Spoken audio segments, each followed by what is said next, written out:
Greetings, brethren. Hausburger Donkey here, and this is my first update on the Wargamers Anonymous July Painting Challenge.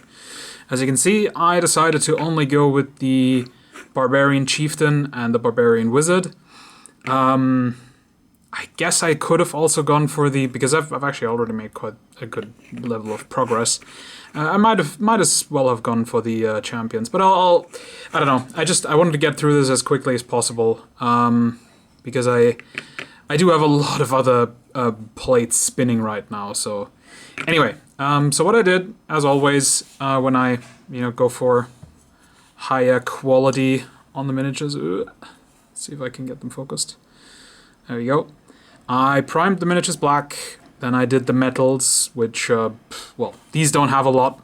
They just, they have some bits. He has like a hood that I interpreted as chainmail. I don't know, it might have also been sort of supposed to be like a sack cloth kind of thing, but I kind of like it as a chainmail, so that's what I went with. Then I did the skin, and, as you can see, and then I did hair and fur. I always start with hair and fur after skin, because I can be a bit rougher with the highlights on fur. I don't have to be as, as detailed. So I like to go with that first, and then I can clean up any mistakes that I may have made or any spillovers. I gave him the same fur color as I used for my Goblin Wolf Rider wolves. So it's sort of a warm gray, and I gave him black hair, you can see, and the chieftain got black furs. All of the furs on his person are the same black color, and then I gave him the sort of dirty blonde that I came up with recently, and I really like it. I think it looks, it's a convincing blonde. The crazy yellow straw blonde is, speaking from living in Germany, there aren't actually that many straw blonde people around here. So that's more of a Swedish thing. Like, there are plenty of, don't get me wrong, there's plenty of blonde people in Germany. It's just, it's a bit, usually it's a little dirtier like this, sort of going a little bit more toward brown. And so that's what I went with, because I was going for a sort of a Germanic look and not necessarily like a, Swedish Vikings, So this is where I am. This is my first update for this. Hopefully after the next one I'll have most of the clothes and some of the leather finished. That would be great. And as you can see in the background, I'm also working on a bunch of terrain right now. That's my sort of main hobby project right now. I really want to get through all of this. I don't want to do a separate video, so I'll just talk about it now. Basically, I cut out these bases from plastic card, and then for these rock formations, I just used actual rocks that I pillaged in the forest, and obviously I washed them first and disinfected them. They should be as clean as they can be. Then glued them on the bases with super glue, and then afterwards I went in with milliput. In this case, as you can see, it's really sprinkly. That's because it's really old milliput, and the gray part of it was really just oxidized and gnarly. So yeah, I tend to use old milliput for things like this because you can't really sculpt with it very well anymore, and it's still good enough for this. Usually, I don't really like using fresh, brand new milliput for, things like terrain and basing, because it's a bit too expensive for that, in my opinion. But yeah, so that's how I did these, and I did several rock formations. There's another one right here. I did these, and as you can see with the writing, it's going to be hedges. So they'll be, I'll finish these off, and then I'll add clump foliage as big bushes on there. I have another base for that as well. And I have one in the back here, that's going to be my first forest. I'm going to make a few more forests, but for now I didn't have enough plastic card to cut out more. And the way I do these forest bases is I have trees. Let me grab a tree. There's a tree. And I buy ready-made trees because honestly they're not that expensive and they look pretty good, and I just don't like making them myself. You have to do some gluing before you can use them, but anyway, and then I put them on these bases. They're 40 and 50 mil Renedra bases, and I do also use, I don't know if they're, there they are.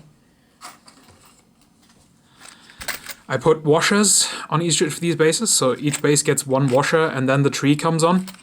Just to add a little bit more weight to it so that the tree doesn't topple over all the time when you knock against it, just to give it a bit more stability. And then once they're on the bases, they will fit, on the, actually it's actually a bigger one. They'll fit right on here. So basically I draw these circles on, and then any of the milliput for sort of raised areas to make the ground a little bit uneven goes in between them, so that the areas where the tree bases later are supposed to sit on the base, they don't have any raised things on them, so you can put the bases on there and it works out just fine. Right there. And then you have the trees sitting on these bases.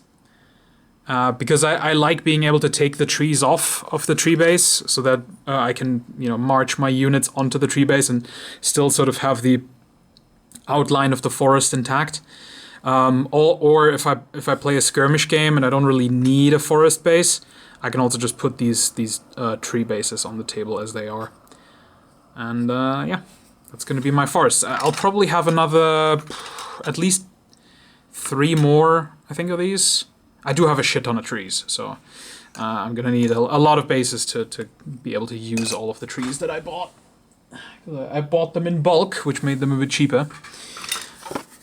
And you can never have enough trees if you're playing fantasy or sort of Dark Age and any sort of European historical games, because there's a lot of forest in Europe. Right, and then I also have a set of fences. These don't have the fencing on them yet. I still need to cut that from these. And what this is going to be is wattle fences. Since the terrain is going to be mostly for Oathmark, I decided to go with wattle because that's kind of the most widely known and most common type of fencing in the sort of Dark Age period. Sure, there's also stone walls, but I didn't want to make stone walls, so I went with these.